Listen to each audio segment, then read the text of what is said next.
Olá, bom dia, muito bom dia a todos, meus queridos. E a paz, a doce paz do Senhor Jesus Cristo. Bom, hoje nós vamos estudar o Salmo 32. Eu vou ler um pedaço dele e depois você pensa comigo, observa comigo que tem coisas na nossa vida que nós temos que permitir, nós precisamos permitir que outras pessoas ou que o próprio Deus entre na nossa vida e mude a situação. Porque muitas vezes a saída está em baixar a guarda, esperar e confiar e se curvar perante o Senhor e permitir que Ele nos ajude, que Ele nos erga. Diz assim, transgressões e perdoada cujo o pecado encoberto. Transgressões perdoadas cujo pecado encoberto. Bem-aventurado o homem a quem o Senhor não imputa maldade, cujo espírito não há engano. Enquanto eu me calei, envelheceram os meus ossos pelo bramido e em todo o dia. Porque de dia e de noite a tua mão pesava sobre mim, e o meu humor se tornou em sequidão de estio. Confessarei-te o meu pecado e a minha maldade não encobri, dizia eu. Confessarei ao Senhor as minhas transgressões e tu perdoastes a maldade do meu pecado. Então, o salmista aqui, ele está falando que ele confessou, ele deixou diante de Deus o que ele estava fazendo e prometeu não fazer mais. O 6 diz: pelo que todo aquele que é santo orará a ti, desculpa, há tempo de poder achar até transbordar as muitas águas, estas eles não chegarão. Mas o mais importante aqui é que o Davi, não sei se é Salmo de Davi, acho que não. Eu não sei, não deu tempo de ver de quem que lançou o Salmo 32. Mas vamos pegar o versículo 8 aqui, que ele diz: instruir-te-ei e ensinar-te-ei o caminho que deve seguir, guiar-te-ei com os meus olhos. Assim diz Deus. Os salmos é para isso, é para nós aplicarmos na nossa vida.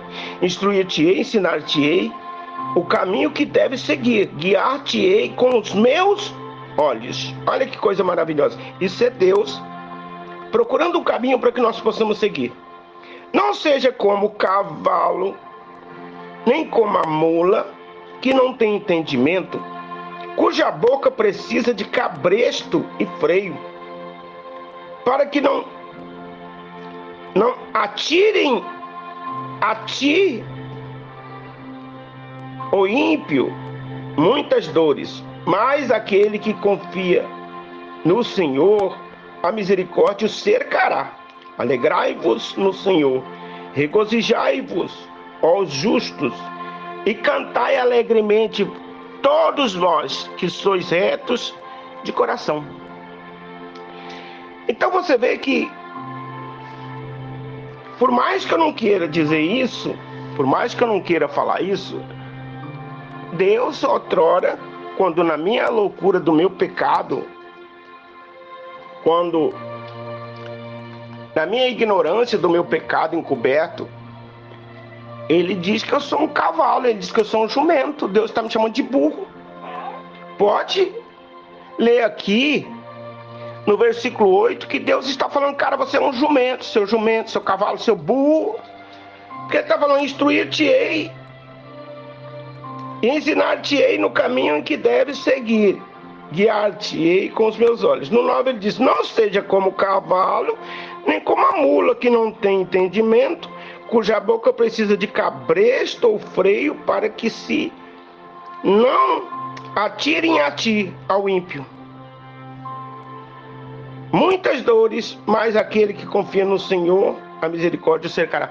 Ele está falando, poxa, não seja como um cavalo, não seja como um burro. Por quê? Para dominar um cavalo, para dominar um burro, um jumento, é com cabresto, aquele negócio de corda que eles colocam na cabeça do animal, com uma corda de pendurada e com um freio na boca.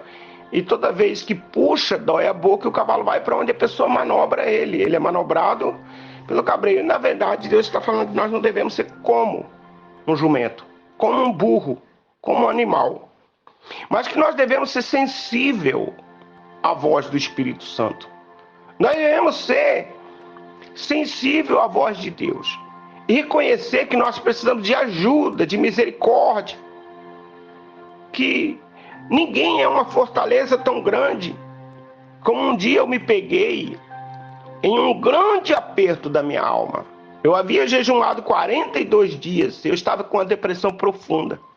Eu estava a ponto de desistir de tudo e jogar a toalha. Eu estava enfrentando a maior dor do meu coração. Eu vi a igreja do Senhor ser destruída enquanto eu estava internado. E quando eu saí da internação, eu não conseguia parar de pé. Eu não conseguia parar de pé. E armaram laços contra mim, tentaram me agredir quando eu não tinha força nem para me defender. E um dia eu só não fui morto por alguém que armou um laço dentro de um supermercado para me pegar e dar um monte de porrada em mim, porque Deus me escondeu. Eu não sei como, de que maneira, mas Deus me escondeu atrás das caixas, das prateleiras. E essa pessoa, por mais que me procurou dentro do mercado, ela não me achou. Mas ela depois confessou que ela ia me pegar e ela me dá uma surra dentro do mercado, no meio de todo mundo. Agora, qual é o meu pecado? Qual foi o meu pecado? Qual foi a minha falha? Eu tinha acabado de sair de um pós-Covid, estava totalmente arrebentado, não tinha força nem para ficar de pé. Eu andava com dificuldade, me amparando nas pessoas que me seguravam. E aquilo abalou extremamente a minha alma, o meu espírito. Eu fiquei como que eu não tivesse força em mim. Então eu comecei a fazer isso daqui, ó. Eu confessei todos os meus pecados ao Senhor. Eu falei, Senhor, aonde eu errei? Como eu me levanto? De que forma eu fico de pé? Como eu vou reagir, Senhor? Eu estava profundamente em depressão, em angústia, tristeza e doente do corpo, os ossos, a carne, não havia força no meu corpo. Mas Deus, Ele entendeu o meu pedido de socorro, o grito da minha alma, e Ele veio em meu socorro. E Ele me tirou, Ele me fortaleceu, Ele me levantou, Ele transformou a igreja. Ele transformou a igreja. E isso é graças à oração, ao conselho de pessoas também que esteve do meu lado. Tenho uma gratidão enorme pelos obreiros que ficaram comigo. Tenho uma gratidão eterna pela obreira Claudinha, pelo pastor Sandro, pela minha esposa, pela Letícia, sabe? E por outras pessoas, pelo Daniel, meu filho. Ele estava sempre aqui, pai, que precisar, pai, fala comigo, pela vida do Henrique, pela vida da Daniele. Eu sou muito grato mesmo a vocês, porque eu encontrei em vocês um apoio, um ombro amigo, eu encontrei um lugar onde eu pudesse pelo menos respirar. E para vocês terem uma ideia, a cabeça não funcionava. Mas eu não fiz como um cavalo, como um burro, como um jumento, que tem que ser puxado de um lado do outro pelos freios do cavalo. Quando Deus disse, meu servo, faça isso, eu fiz. E no momento em que era para me jogar a toalha, era para fechar a igreja, era para pegar a nossa igreja e até transferir ela para outra igreja tomar de conta, Deus me chamou duramente e Ele disse, se tu fizeres isso, eu não tenho motivo para me orgulhar de ti. Se tu fizer, eu não tenho motivo de orgulho para você. E eu sei que eu disse, Senhor, eu vou até a morte. Então eu vou lutar até a morte. Ele disse, então vai até a morte, porque você não vai morrer, você vai viver. E passou um tempo em que eu me fortaleci, eu comecei a jejuar. Depois de 42 dias de jejum, eu fui tentado. Mas tentado. Eu nunca recebi uma tentação tão grande na minha vida como eu fui tentado. Todos os dias eu levantava com aquela cena das pessoas me agredindo e aquilo foi enchendo, eu orava, eu buscava, eu jejuava, eu me santificava, mas eu fui tentado, o diabo veio com uma tentação tão grande que eu sentia gosto de sangue na boca. Quando eu ia fazer compra, eu ia para aqueles lugares onde tinha armas e eu pegava a arma na mão e eu falava, puxa, essa é boa, essa daqui é boa. Puxa, essa dispara tantos tiros, essa daqui é rápida.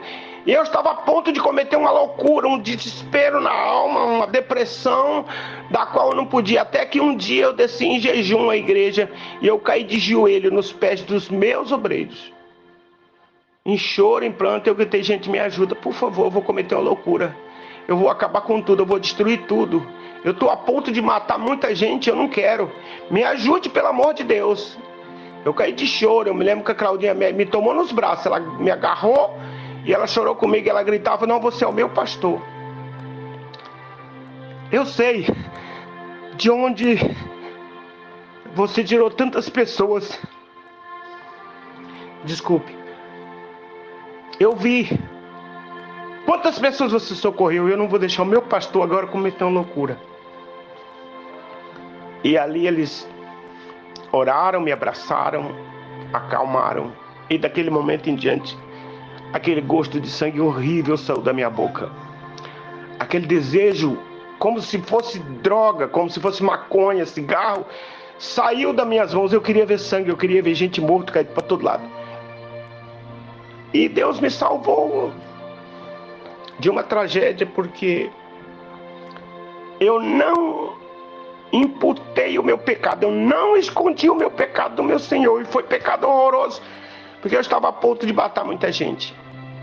Quem estava nesse dia deve lembrar dessa cena até hoje. Pessoas que me abraçaram, porque eu fui traído pelas pessoas que mais estavam perto de mim, as pessoas que mais me beijavam, me abraçavam e me diziam que me amavam e me elogiam, mas foram as pessoas que quiseram me matar. Só não mataram porque Deus não deixou, porque certamente no estado em que eu estava, a condição que eu estava, qualquer pessoa que me desse o mínimo de um tapa que fosse, é lógico que ia me matar, eu não tinha força nem para ficar de pé. Mas eu fui ajudado, eu fui abençoado, eu fui transformado. E é isso que eu quero dizer para você, meu querido. Não seja como um cavalo, como um burro, como um jumento, que precisa de freio para ser dominado. Deixe Deus dominar você. Deixe a palavra de Deus moldar você. Deixe o Espírito do Senhor trabalhar você, porque para tudo há solução. Eu estava num abismo, a ponto de destruir e acabar com a minha própria vida. No entanto, hoje, a minha vida, a igreja e tudo que a gente toca está florescendo, está crescendo. Nós tocamos em tudo, e em tudo que nós tocamos hoje tem sucesso. Vira sucesso. Acontece. Por quê? Porque Deus está conosco. Hoje eu tenho isso aqui, ó.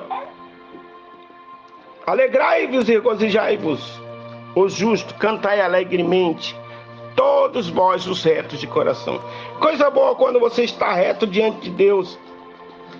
Instruir-te-ei e ensinar-te-ei o caminho que deve seguir, guiar-te-ei com os meus olhos. Hoje eu vivo isso. O Senhor me guia, me instrui, me dirige com os olhos dele.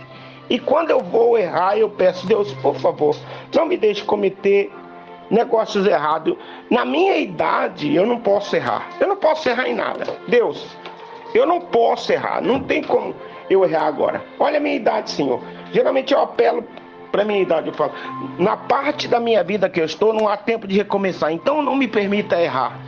Deus, eu estou pisando em ovos e em lã de algodão para não cometer erros. Já errei muito, mas não posso agora. Então me ajuda, Deus, para que eu possa seguir em retidão com a tua obra, com a tua igreja, com a vida dos obreiros, dos membros e também com a minha vida financeira, com a vida da minha família. Amém. Pai, em nome de Jesus Cristo, meu Deus, dirige a vida desta pessoa nesta manhã. Só o Senhor, meu Pai, pode chamar essa pessoa como o Senhor me chamou um dia e disse, servo, Senhor, você está errando aqui. Este é o teu pecado. Este é a tua falha. E eu me curvei diante dele, com jejuns, orações e oferta de sacrifício, para que tu, ó Deus, pudesse me livrar das mãos dos meus opressores, dos meus inimigos, dos meus adversários. E se o Senhor fez isso comigo, meu Pai, que o Senhor venha fazer com esta pessoa, não importa quem ela seja.